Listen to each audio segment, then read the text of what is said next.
Hello friends, welcome to my YouTube channel smart study centre. तो दोस्तों, कैसे हैं आप सभी? उम्मीद करते हैं एकदम अच्छे होंगे, मस्त होंगे, जबरदस्त होंगे। तो दोस्तों, आज का जो टॉपिक है वो है हम लोग का जो एरोटा हम लोग पढ़ना स्टार्ट किए थे। एरोटा का जो पार्ट है एब्डोमिनल एरोटा, उसे आज हम लोग पढ़ने वाले हैं। इससे पीछे वाले वीडियो में हम एओर्टा का ascending aorta, arch of aorta, descending aorta, इस तीनों के बारे में हम पढ़ चुके हैं। ठीक है, थोड़ा सा आपको बता देते हैं हम। असेंडिंग एओर्टा क्या है? जो हम लोग का लेफ्ट वेंट्रिकल से एओर्टा निकलता है। जैसे ये लेफ्ट वेंट्रिकल है और यहाँ से जो एओर्टा ऐसे निकला हुआ है और ये ऊपर की तरफ उठता है, तो इसे हम असेंडिंग एओर्टा कहते हैं। और यहीं से ये ऐसे कर्व हो जाता है, तो इसे हम आर्च ऑफ एओर्टा कहते हैं। और ये कर्व होने के बाद से नीचे की तरफ डाउन हो जाता है, तो इसे हम डिसेंडिंग एओर्टा कहते हैं। और जब डिसेंडिंग एओर्टा डायफ्राम से बाहर निकलता है, नीचे जाता है, तो उसे हम एब्डोमिनल एओर्टा कहते हैं। क्या कहते हैं? एब्डोमिनल एओर्टा कहते हैं। तो आज हम पढ़ने वाले हैं एब्डोमिनल एओर्टा के बारे में। ठीक है, समझ में आ गया एब्डोमिनल एओर्टा क्या है? यानी एब्डोमिनल एओर्टा जब डिसेंडिंग एओर्टा डायफ्राम से नीचे निकलता है, बाहर निकलता है, तो उसे हम क्या कहते हैं? एब्डोमिनल एओर्टा कहते हैं। ठीक है, डायफ्राम से ऊपर उसका नाम क्या है? डिसेंडिंग एओर्टा, और डायफ्राम के नीचे एब्डोमिनल एओर्टा। ठीक है, तो एब्डोमिनल एओर्टा पता चल गया क्या होता है। अब बात करते हैं इसमें क्या पढ़ना है हमको, इसके ब्रांचेस के बारे में ही पढ़ना है, यानी हमारे बॉडी में कहाँ कहाँ ब्लड सप्लाई करता है। अब बात करते हैं हम एब्डोमिनल एओर्टा के ब्रांच की। तो एब्डोमिनल एओर्टा की बहुत सारी ब्रांचेस होती है। ठीक है, बहुत सारे यहाँ से ब्लड सप्लाई होता है। हमारे बॉडी के बहुत सारे पार्ट में एब्डोमिनल एओर्टा से ब्लड सप्लाई होता है। सबसे पहले हम आपको बता दें कि जो एब्डोमिनल एओर्टा होता है वो नीचे जाके दो भाग में फाइनली डिवाइड हो जाता है, यानी वो एओर्टा का लास्ट ब्रांच होता है। ठीक है, और उस ब्रांच का नाम है लेफ्ट कॉमन इलियक आर्टरी और राइट कॉमन इलियक आर्टरी। यहाँ एओर्टा लास्ट बार डिवाइड होता है, यानी इसका ब्रांच ये लास्ट ब्रांच है, यानी यहाँ से ये दो भाग में डिवाइड हो गया। अब एओर्टा का नाम यहाँ से खत्म हो जाता है। यहीं तक ये एओर्टा था, ascending aorta, arch of aorta, descending aorta, abdominal aorta. यहाँ चार जगह इस एओर्टा का नाम था। अब इसके बाद इसका नाम खत्म हो गया है। अब इसका नाम कौन ले लिया? आर्टरी ले ली। अब जहां जाता जाएगा वहां उस जगह के नाम, उस जगह के आधार पे इसका नामकरण भी होता जाएगा। तो ये दोनों कौन सी आर्टरी है? एक राइट कॉमन इलियक आर्टरी, ये एओर्टा आ रहा है, एक राइट साइड में चला जाता है राइट कॉमन इलियक आर्टरी, और एक लेफ्ट साइड में चला जाता है जिसे हम लेफ्ट कॉमन इलियक आर्टरी कहते हैं। ठीक है, ये इलियक आर्टरी कहाँ चली जाती है? इलियक आर्टरी हमारे राइट और लेफ्ट लेग में चली जाती है। ठीक है, इसमें से इलियक आर्टरी में से दो ब्रांच निकलती हैं, एक एक्सटर्नल इलियक आर्टरी और एक इंटरनल इलियक आर्टरी। तो एक्सटर्नल जो हमारे मतलब ऊपरी मसल्स के ऊपर ऊपर जाती है, और इंटरनल मतलब जो अंदर से होके जाती हैं। ठीक है, तो कुछ इनमें से जो ब्रांच निकलती है वो जो फीमेल रिप्रोडक्टिव ऑर्गन होता है वहां पे ब्लड सप्लाई करती है। ठीक है, किसकी ब्रांच होती है? वो इलियक आर्टरी की ब्रांच होती है, यानी जो हमारा पेल्विक वाला रीजन होता है, पेल्विक रीजन में जो फीमेल का ऑर्गन होता है वहां पे ब्लड सप्लाई करने का कार्य करती है इलियक आर्टरी। ठीक है, तो ये लास्ट है, एओर्टा का लास्ट ब्रांच है, लास्ट डिवाइड है। ठीक है, अब हम आते हैं इसके ऊपर। चलिए सबसे पहले ऊपर से स्टार्ट करते हैं। एब्डोमिनल एओर्टा का सबसे पहली आर्टरी है सीलियक आर्टरी। क्या नाम है इसका? Celiac artery. ये एकदम फ्रंट से निकलती है, ये इसका नाम है सीलियक आर्टरी। इसे सीलियक आर्टरी या फिर सीलियक ट्रंक के नाम से जानते हैं, या तो सीलियक आर्टरी बोल दीजिए या फिर सीलियक ट्रंक बोल दीजिए। ठीक है, ये सीलियक आर्टरी तीन ब्रांच में डिवाइड हो जाती है, यानी इस सीलियक आर्टरी के तीन ब्रांच होती है। कौन कौन सी? एक का नाम है स्प्लेनिक आर्टरी। क्या नाम है? Splenic artery. आपको हम पहले ही बता चुके हैं कि जो आर्टरी का नाम है वो हमारे ऑर्गन के नाम के आधार पे ही है, यानी जो हमारे ऑर्गन है उसी के नाम पे हम आर्टरी का नाम रख दिए हैं। जैसे स्प्लेनिक आर्टरी है, तो स्प्लेनिक आर्टरी से आप एकदम आसानी से समझ जाएंगे कि ये कहाँ ब्लड सप्लाई करती होगी। कहाँ सप्लाई करती है? तो ये ब्लड सप्लाई करती है स्प्लीन में। कहाँ? स्प्लीन में। कहाँ ब्लड सप्लाई करती है? स्प्लीन में। स्प्लेनिक आर्टरी ब्लड सप्लाई करती है स्प्लीन में। ठीक है, तो ये पहली ब्रांच हो गई किसकी? सिलियक आर्टरी की। दूसरी ब्रांच इसकी क्या है? दूसरी ब्रांच है हिपैटिक आर्टरी। क्या है? Hepatic artery. ये भी नाम से एकदम क्लियर। हिपैटिक वर्ड किसके लिए यूज होता है? लीवर के लिए यूज होता है। किसके लिए? लीवर के लिए। तो जाहिर सी बात है कि ये लीवर में ब्लड सप्लाई करेगी। तो हिपैटिक आर्टरी कहाँ ब्लड सप्लाई कर रही है? लीवर में ब्लड सप्लाई कर रही है। ठीक है, अब इसकी तीसरी ब्रांच है गैस्ट्रिक आर्टरी। गैस्ट्रिक आर्टरी कहाँ ब्लड सप्लाई करेगी? एब्डोमेन में ब्लड सप्लाई करेगी, स्टमक में ब्लड सप्लाई करेगी। कहाँ ब्लड सप्लाई करेगी? स्टमक में। स्टमक, यानी गैस्ट्रिक आर्टरी का सप्लाई कहाँ हो गया? स्टमक में हो गया।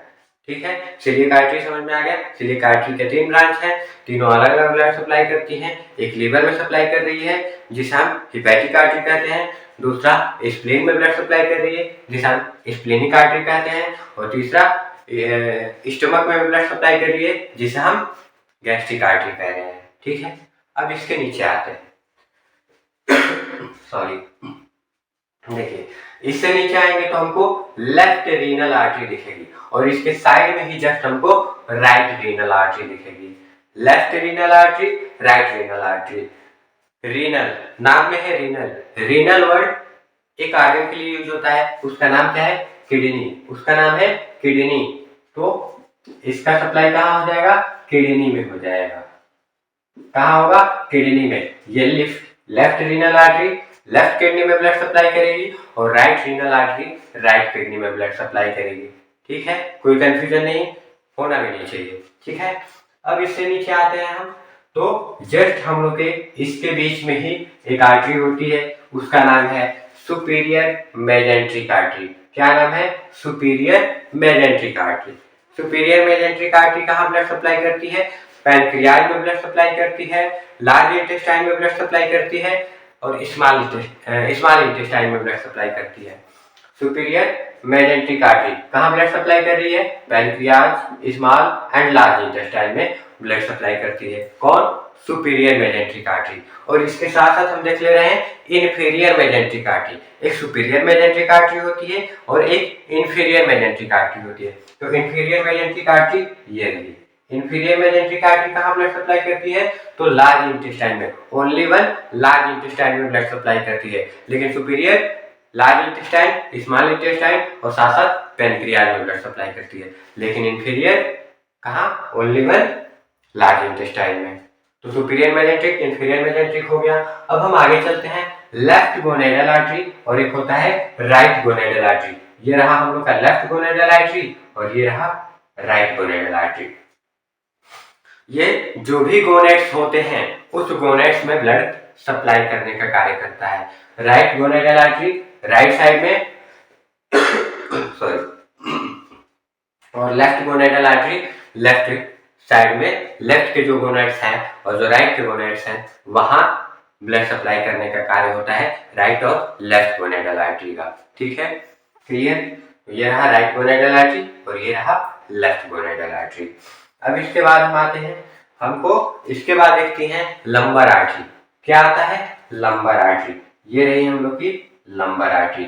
लंबर आर्टरी का कार्य होता है जो लंबर रीजन होता है हम लोग का वहां पे ब्लड सप्लाई करना। कहाँ ब्लड सप्लाई करना? लंबर वाला जो एरिया है वहां पे ब्लड सप्लाई करती है। कौन? Lumbar artery. दोनों तरफ होती है, राइट साइड भी होती है, लेफ्ट साइड भी होती है। ठीक है, तो दोनों तरफ ब्लड सप्लाई करने का कार्य कौन करती है? Lumbar artery. ठीक है, इसके बाद हम आते हैं लंबर आर्टरी के बाद आता है हम लोग का, ये बताई दी हम आपको left common inferior mesenteric artery बताई दी।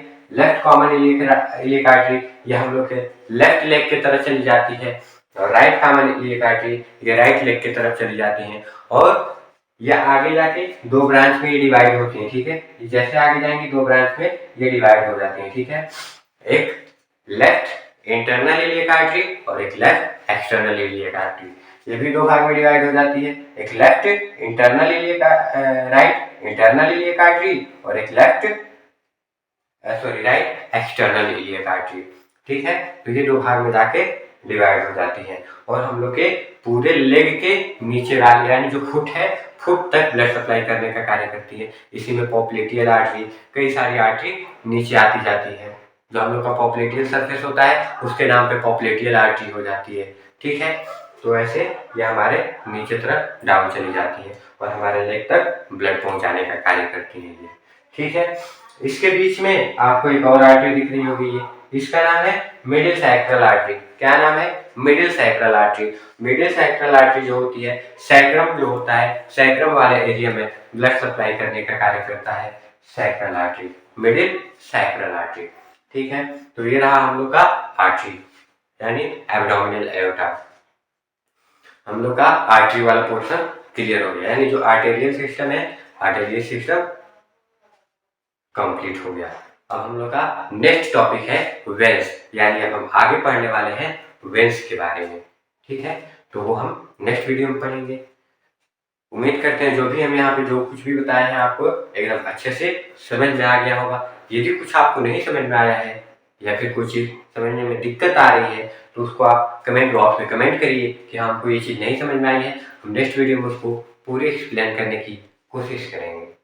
ठीक है, तो आज के वीडियो में बस इतना ही रहेगा। मिलते हैं नेक्स्ट वीडियो में नेक्स्ट टॉपिक के साथ। तब तक आपका दिन शुभ और मंगलमय हो।